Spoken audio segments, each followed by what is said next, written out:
হুদাল্লিল মুত্তাকিন। এই কোরআনটা সবার জন্য, এই মহাগ্রন্থটা সবার জন্য পথ প্রদর্শক হবে না রে।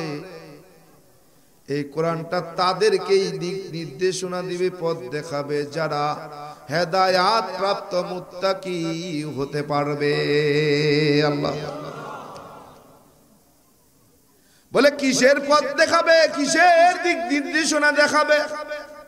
রব্বি করিম কোরআনের ভিতরে অন্য জায়গায় জানায়া দেয়, ফারিকুন ফিল জান্নাতি ওয়া ফারিকুন ফিস সাঈর। এই কোরআনটা মানুষকে দুইটা পথ দেখাবে রে। একটা হলো জান্নাতের পথ, কোন পথে চললে কিভাবে বললে তুমি জান্নাতে যাইবা, আল্লাহ তাআলা কোরআন দিয়ে এই জান্নাতের রাস্তাটা দেখায়া দিবে। আর একটা হলো জাহান্নামের পথ, কোন কাজ করলে কোন ভাবে চললে তুমি জাহান্নামে যাবে। বলে এই কোরআনটা শুধু দুইটা রাস্তা দেখাবে, একটা রাস্তা হলো জান্নাতে যাওয়ার রাস্তা, আর একটা জাহান্নামে যাওয়ার রাস্তা। বলে দুইটা পথ দেখাবে রে। এ গোলাম, এই কোরআনটা যে সত্য, এই কোরআনকে বিশ্বাস করে নাই ওই যুগের বেঈমানেরা, কাফিররা। সময়ের দৃষ্টি কুরআন ও সুন্নাহর কথা বলে। মজলিস জান্নাতের টুকরা বাগানে আসবার জন্য, বসবার জন্য আমি অধম গুনাহগারকে কিছু বলবার জন্য, আমাদেরকে বসে শুনবার জন্য কবুল আর মঞ্জুর করেছেন। নিয়ামতের শকর আদায়ার্থে মুসলমান হিসেবে ইমানের আওয়াজকে উঁচু করে উচ্চ কণ্ঠে একসাথে এক আওয়াজে কালেমাতার শকর উচ্চারণ করছি। সকলে পড়ি আলহামদুলিল্লাহ। লক্ষ কোটি দরুদ ও সালাম সাইয়্যিদুল মুরসালিন রাহমাতাল লিল আলামিন সাইয়্যিদুস সাকালাইন শাফিউল মুজনিবিন ইমামুল মুরসালিন খাতামান নবিয়্যিন পয়গম্বরে আরবী বিশ্ব নবী হযরত মুহাম্মদুর রাসূলুল্লাহ। সকলে পড়ি সাল্লাল্লাহু আলাইহি ওয়া আলিহি ওয়াসাল্লামের উপর। ফির হাজিরিন, কোরআনে হাকিমের প্রথম নম্বর পারার প্রথম নম্বর সূরার প্রথম নম্বর সূরা সূরাতুল বাকারা থেকে প্রথম এবং দ্বিতীয় আয়াতে কারিমা তিলাওয়াত করেছি। বিশ্ব নবী, শ্রেষ্ঠ নবী, হায়াতুন নবী, জিন্দা নবী, পয়গম্বরে আরবী জনাবে হযরত মুহাম্মদ মুস্তাফা সাল্লাল্লাহু আলাইহি ওয়া আলিহি ওয়াসাল্লামের অসংখ্য অগণিত অমীয় বাণী পবিত্র হাদিস শরীফ থেকে কয়েকটি হাদিসের অংশ বিশেষ তিলাওয়াত করেছি।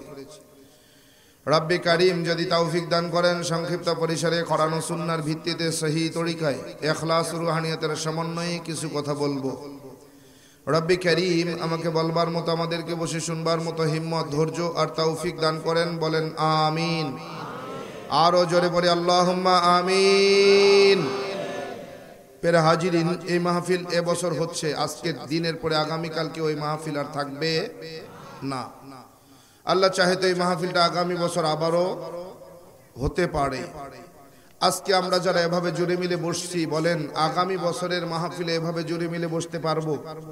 তো দূরের কথা, আজ এখান থেকে সুস্থ শরীরে বাড়িতে ফিরে যাব এর গ্যারান্টি কেন? বলে নিঃশ্বাসের কোনো সেকেন্ডের কোনো ভরসা নাই, কি ঠিক কি না? হাজিরিন, এজন্য কোনো ভূমিকা ছাড়াই সরাসরি আলোচনায় চলে যাই। যেহেতু সময় সীমিত, অল্প কিছু সময় আপনাদের মাঝে থাকবো ইনশাআল্লাহ। যদি আবারও কোনো সময় সুযোগ হয়, আপনাদেরকে মন ভরে আলোচনা শোনানোর চেষ্টা করব ইনশাআল্লাহ। পেরা হাজিরিন, আপনারা জেনে এসেছেন আব্দুর রহমান জামি যিনি আসছেন আজকের এই মাহফিলে তাশরিফ এনেছেন, তিনি জন্মগতভাবে মুসলমান নন, ঠিক না? পেরা হাজিরিন, জন্মগত সূত্রে ঠাকুরগাঁয়ের প্রসিদ্ধ ব্রাহ্মণ পরিবারে জন্ম। 12 মাসে 13 পূজা, 33 কোটি দেবদেবী, তুলসীর গাছের তলায় 64 কোটি ভগবান।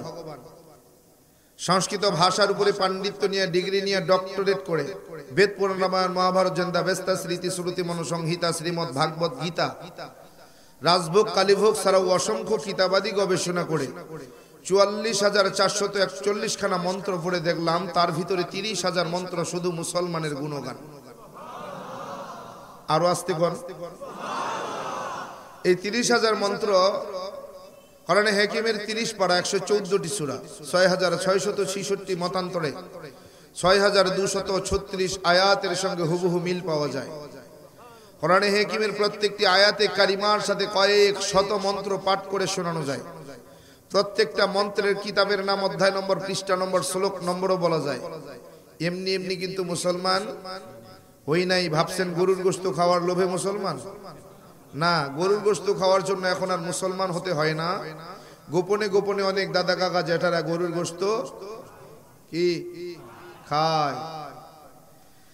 ফেরা হাজিরিন, আলোচনার প্রেক্ষাপটে যদি প্রয়োজন মনে হয় কোন মন্ত্রের রেফারেন্স দেওয়ার, ইনশাআল্লাহ দেব। ঠিক আছে তো ইনশাআল্লাহ? আল্লাহ, ভূমিকা ছাড়াই আলোচনার মধ্যে ঢুকে যাচ্ছি। আল্লাহ তাআলা কোরআনে কারিমের মধ্যে বলতেছেন আলিফ লাম মিম, বলে এই 3 হরফ এমন এক হরফ, কোরআনে কারিমের গোপন এক একটা কোড। বলে এই কোডের প্রয়োজন কি? বলে কোরআনটার গুরুত্ব, কোরআনটার দাম কত, এটা বোঝাবার জন্য রব্বে কারিম কোরআনে কারিমে বিভিন্ন জায়গায় এরকম সাংকেতিক কোড ব্যবহার করেছেন যে এই কোডের অর্থ শুধুমাত্র মালিক জানেন, যিনি এই কোরআনে কারিমের লেখক। সুবহানাল্লাহ কইবেন না? কে লিখেছেন এই কোরআনে কারিম? রাসূল আকরাম সাল্লাল্লাহু আলাইহি ওয়া আলিহি ওয়া সাল্লাম যখন মিরাজে গেলেন, রাসূল আকরাম সাল্লাল্লাহু আলাইহি ওয়া আলিহি ওয়া সাল্লাম আরশে কুরসির সামনে দেখলেন বিশাল এক তক্তা, যার মধ্যে কোরআনে কারিম সুন্দরভাবে লেখা। সুবহানাল্লাহ কইবেন না? বিশাল এই তক্তার মধ্যে আল্লাহ তাআলা ঠিক যেভাবে কোরআন শরীফটাকে লিপিবদ্ধ করে রেখেছিলেন, পরবর্তীকালে ওসমান রাদিয়াল্লাহু তাআলা আনহু কোরআনটাকে ঠিক সেইভাবেই সাজিয়েছেন।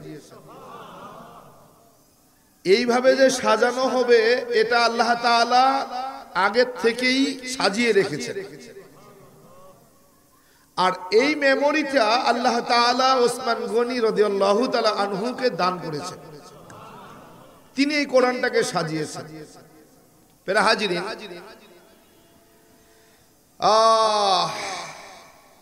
আল্লাহ পাক রব্বুল আলামিন এই গোপন সাংকেতিক কোড ব্যবহার করার কারণ হলো এই কোরআনটা যে দামি, এটার গুরুত্ব বুঝাবার জন্য আল্লাহ তাআলা কোরআনে কারিমের বিভিন্ন জায়গায় এরকম সাংকেতিক কোড ব্যবহার করছেন।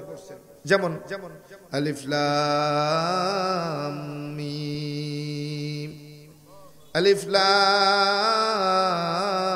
মিম রা তাহা নুন কাফ ইয়াসিন। আল্লাহু আকবার। বলে এই সমস্ত কোডের অর্থ কেবলমাত্র তিনি জানেন, এছাড়া আর কেউ জানেন না। যারা ব্যবসা করি সহজেই বুঝবেন, যারা ব্যবসায়ী, আমরা বিভিন্ন জায়গা থেকে মাল ক্রয় করি, মোকামে যাই, ঠিক না? মোকাম থেকে যে মালগুলো আমরা ক্রয় করে নিয়ে আসি, নিয়ে এসে সঙ্গে সঙ্গে কিন্তু আমরা শোকেজে সাজাই না, কি ঠিক কিনা? এই মালগুলো নিয়ে আসার পরে এর একটা কাজ আছে। মালটা সাজানোর আগে মালিকের, কর্মচারীর একটা কাজ আছে। সেই কাজটা কি? বলে দোকান বন্ধ রেখে এই মালগুলোর গায়ে মালটা কেনা কত, বিক্রি হবে কত, কি এরকম একটা কোড ব্যবহার করে না? করে কি করে না? করে কি করে না? করে। কেন করে? বলে আমি যে মালটা কিনে নিয়ে আসলাম, এই মালটা কত দিয়ে নিয়ে আসছি, কত টাকা বিক্রি করতে হবে, কত টাকা বিক্রি করলে আমার কত টাকা লাভ থাকবে, ঠিক কি না? প্রিয় হাজিরিন, তাহলে এই কোরআনটা এরকম কিছু কোরআনে কারিমের মধ্যে কিছু কোড ব্যবহার করেছেন। কেন? বলে এই কোরআনটা কত দামি এটা বুঝাবার জন্য। সুবহানাল্লাহ কইবেন না? এই কোরআনটা কত দামি এটা বুঝাবার জন্য কি করেছেন আল্লাহ তাআলা কোরআনের ভিতরে বিভিন্ন জায়গায় এরকম কোড ব্যবহার করছেন। যদি এই কোডটা ব্যবহার না করতো তাহলে ফাসিক ফুজ্জাররা বলতো না না এটা আল্লাহর কোরআন হতে পারে না, এটা মিথ্যা, এটা ভুল। দোকানদার যেমন মাল ক্রয় করে মালের গায়ে একটা কোড বসিয়েছেন, এই কোডের অর্থটা শুধুমাত্র মালিক জানে। কে জানে? মালিক ছাড়া কর্মচারীও জানে না, কোনো কাস্টমারও। যদি কাস্টমার এই কোডের মানে জানতো তাহলে দোকানদারের দোকানে লালবাতি জ্বলতো না, কি ব্যবসা হতো? কাস্টমার যদি বুঝতো যে এই কোডের মালিক এই কোডের মানে হলো, এই কোডের মানে হলো 250 টাকা তার বিক্রি করতে হবে, তাহলে এটা কেনা কত? হয়তো 200 টাকা 50 টাকা লাভ এসে কোড বসাইছে। কি এই কোডের মধ্যেই তার সঙ্গে দেওয়া আছে এটা কেনা কত, বিক্রি কত, ঠিক না? কাস্টমার জানলে কি হতো? ব্যবসা হতো, লালবাতি জ্বলতো। এজন্য এই কোডের অর্থটা শুধুমাত্র দোকানদার জানে, যে মালিক। কর্মচারী বিক্রি করে মাল দেখায়, কর্মচারী কাস্টমার আসে, কাস্টমার মাল দেখে কর্মচারীর কাছে বলে ভাই এই মালটার দাম কত, ঠিক কি না? এবার কর্মচারী কি বলে? মালিকের কাছে বলে বস এটার দাম কত, কত হইলে দেওয়া যায়? মালিক এবার বলতেছে ভাই ওটার কোড কত, কি ওটার কি কোড কত? কর্মচারী বলতেছে বস ALL CMM এরকম একটা কোড, ঠিক কি না? ঠিক কি না? এবার মালিক বুঝছে যে এই মালটা ALL মানে ধরে নিলাম এটা 150 টাকা কেনা, 200 টাকা বিক্রি করতে হবে, কি? এবার মালিক বলতেছে এটা 200 টাকা হলে দেওয়া যায়। কাস্টমার বলতেছে ভাই আর একটু কমানো যায় না? মালিক এবার চিন্তা করতেছে 50 টাকা তো লাভ ধরছি, যা 10 টাকা ছেড়ে দিলাম, আচ্ছা ঠিক আছে 10 টাকা কম দেন। কি করে? কি করে না? কেমনে বোঝে যে এটা 240 টাকা বিক্রি করলে আমার কিছু লাভ থাকবে? ওই যে কোড, কোথায়? মালের গায়ে কোড। আল্লাহ তাআলা বলতেছেন যে এই কোডের অর্থটাও শুধুমাত্র আমি আল্লাহ তাআলা ছাড়া আর পৃথিবীর কেউ জানে না। পরে এসে বলতেছেন যালিকাল কিতাব, এমন একটা মহাগ্রন্থ কি লা রাইবা ফি, যার মধ্যে কোনো ভুল নাই, সন্দেহ নাই। হুদাল লিল মুত্তাকিন, এই কোরআনটা সবার জন্য, এই মহাগ্রন্থটা সবার জন্য পথ প্রদর্শক হবে না রে। এই কোরআনটা তাদেরকেই দিক নির্দেশনা দিবে, পথ দেখাবে যারা হেদায়াত প্রাপ্ত মুত্তাকি হতে পারবে। আল্লাহ বলে কিসের পথ দেখাবে, কিসের দিক নির্দেশনা দেখাবে? রব্বি করিম কোরআনের ভিতরে অন্য জায়গায় জানায়া দেয় ফারিকুন ফিল জান্নাতি ওয়া ফারিকুন ফিস সাঈর। এই কোরআনটা মানুষকে দুইটা পথ দেখাবে রে। একটা হলো জান্নাতের পথ, কোন পথে চললে কিভাবে বললে তুমি জান্নাতে যাইবা, আল্লাহ তাআলা কোরআন দিয়ে এই জান্নাতের রাস্তাটা দেখায়া দিবে। আর একটা হলো জাহান্নামের পথ, কোন কাজ করলে কোন ভাবে চললে তুমি জাহান্নামে যাবে। বলে এই কোরআনটা শুধু দুইটা রাস্তা দেখাবে, একটা রাস্তা হলো জান্নাতে যাওয়ার রাস্তা, আর একটা জাহান্নামে যাওয়ার রাস্তা। বলে দুইটা পথ দেখাবে রে। এ গোলাম, এই কোরআনটা যে সত্য, এই কোরআনকে বিশ্বাস করে নাই ওই যুগের বেঈমানেরা, কাফিররা। যখন মক্কার জমিনে কোরআনে কারীম নাজিল শুরু হয়েছে, মক্কার জমিন থেকে 3 মাইল উত্তরে হীরা গুহা নামক গুহার ভিতরে, জাবালে নূর নামক পাহাড়ের হীরা গুহা নামক গুহার ভিতরে আল্লাহ তাআলা 610 খ্রিস্টাব্দে হিজরিতে 610 খ্রিস্টাব্দে 21 আগস্ট 20 রমজান দিবাগত রাত্রিতে, সুবহানাল্লাহ, কবে নাজিল হইছে? 610 খ্রিস্টাব্দ 21 আগস্ট 20 রমজান দিবাগত রাতে। তার মানে কি 21 রাত, কদরের রাত, বেজর রাত আল্লাহ তাআলা কোরআন নাজিল করবে।